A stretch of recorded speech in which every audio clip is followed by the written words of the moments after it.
नमस्कार, आप देख रहे हैं सिटी पोस्ट लाइव। मैं हूं सृष्टि राज। बिहार में अभी बिहार विधानसभा चुनाव 2025 को लेकर राजनीतिक गलियारों में हलचल काफी तेज है।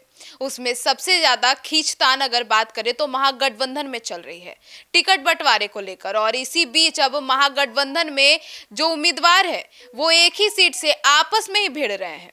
जी हाँ, एक ही सीट से महागठबंधन ने आपस में ही दो दो उम्मीदवार उतार दिए हैं। क्या है पूरा मामला और कौन कौन है वो सीट है, इसके ऊपर विस्तार में जानकारी देंगे चीफ एडिटर श्रीकांत प्रत्युष। तो सर, क्या है ये पूरा मामला? महागठबंधन तो आपस में ही भिड़ती जा रही है। देखिए, महागठबंधन में आज जाकर आरजेडी का सूची जारी हुई है। 143 सीटों के प्रत्याशियों के नाम की सूची जारी हुई है और उस सूची से कुटुंबा को तो हटा दिया गया है, जो कांग्रेस के प्रदेश अध्यक्ष की सीट थी, राजेश राम की। तो एक मैसेज देने की कोशिश की गई है कि भाई नहीं, हम गठबंधन हमारा कायम है। और पहले तो तेजस्वी यादव अड़े हुए थे कि कांग्रेस पार्टी के प्रदेश अध्यक्ष की सीट पर अपनी पार्टी के नेता सुरेश पासवान को लड़ाएंगे और लगभग तय था उनका लड़ना, लेकिन आखिरकार उन्होंने छोड़ दी है सीट। लेकिन अभी भी 1 दर्जन से ज़्यादा ऐसी सीटें हैं जहां पर कांग्रेस पार्टी ने भी और आरजेडी ने भी अपना उम्मीदवार उतार दिया है।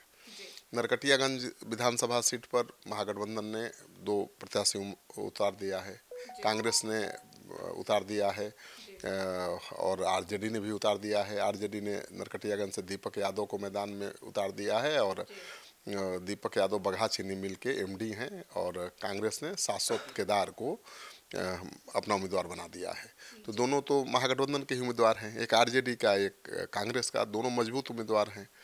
ऐसे में तो आमने सामने की लड़ाई हो जाएगी और बाजी बीजेपी मार लेगी, क्योंकि 2 ब्राह्मण हो गए। कांग्रेस के प्रत्याशी ब्राह्मण हैं और दूसरे बीजेपी के प्रत्याशी भी ब्राह्मण हैं और आरजेडी ने यादव उतार दिया है।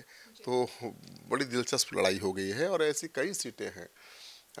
देर रात कांग्रेस की जो तीसरी सूची आई है उसने 5 सीटों पर उम्मीदवार का नाम का ऐलान किया है। मतलब मानकर चलिए कि 12 से 15 ऐसी सीटें हैं जहां पर महागठबंधन के घटक दल आमने सामने होंगे, कांग्रेस आरजेडी आमने सामने। तो सर, क्या इस तरीके से जो महागठबंधन में एक अपने ही खिलाफ उम्मीदवार उतारे जा रहे हैं, इससे तो जो विपक्ष है, या बात करें एनडीए या जनसुराज, इसी को फायदे होंगे और ज्यादातर एनडीए को ही फायदा होगा। पप्पू यादव ने तो सीधा आरोप लगा दिया है तेजस्वी यादव और लालू यादव पर गठबंधन को तोड़ने का, और उन्होंने कहा है कि इस तरह के गठबंधन से बढ़िया है कि गठबंधन तोड़ के हर सीट पर कांग्रेस पार्टी को लड़ जाना चाहिए।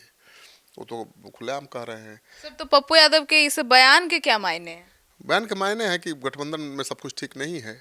अब 15 सीट पर दोनों दलों के प्रत्याशी आमने सामने हैं। उनका कहना है कि भाई, कांग्रेस पार्टी बड़ी पार्टी है, राष्ट्रीय पार्टी है, उसके मान सम्मान का ध्यान रखिएगा ना। अब प्रदेश अध्यक्ष के सीट पर भी दावा कर दिया था आरजेडी ने, तो गुस्से से बाहर थे, आपे से बाहर थे, गुस्से से लाल थे। और उन्होंने कहा कि लालू जी, भीख मांगता हूँ, ये गठबंधन को मत तोड़िए, तहस नहस मत करिए। महागठबंधन जीतेगा तो आप ही मुख्यमंत्री बनेंगे।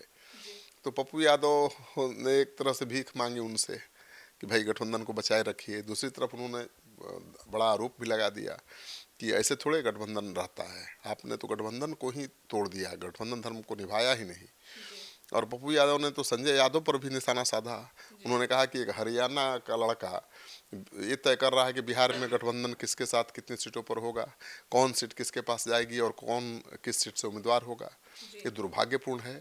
तो पप्पू यादव के तेवर तो बड़े तल्ख हैं और पप्पू यादव ऐसे नहीं बोल रहे हैं, कांग्रेस के निर्देश पर ही बोल रहे होंगे, क्योंकि पप्पू यादव ने कल सूचना है कि देर रात कांग्रेस को 3 सीटों पर, आरजेडी की 3 सीटों पर अपना उम्मीदवार उतारने का सुझाव दिया था और कांग्रेस ने उतार भी दिया। तो अब तो मुझे लगता है पप्पू को बहुत अहमियत दे रही है कांग्रेस। पप्पू यादव ने ये भी कहा कि सीमांचल और कोसी में कांग्रेस को जितनी सीटें मिलनी चाहिए नहीं दी गई हैं, ये तो अन्याय हुआ है कांग्रेस के साथ। तो पप्पू यादव इस समझौते से संतुष्ट नहीं है, बहुत नाराज हैं और वो तो मान रहे हैं कि कांग्रेस को अकेले लड़ जाना चाहिए चुनाव। तो आर पार की स्थिति है और उसका सीधा फायदा एनडीए को मिलेगा, इसमें शक की कोई गुंजाइश नहीं।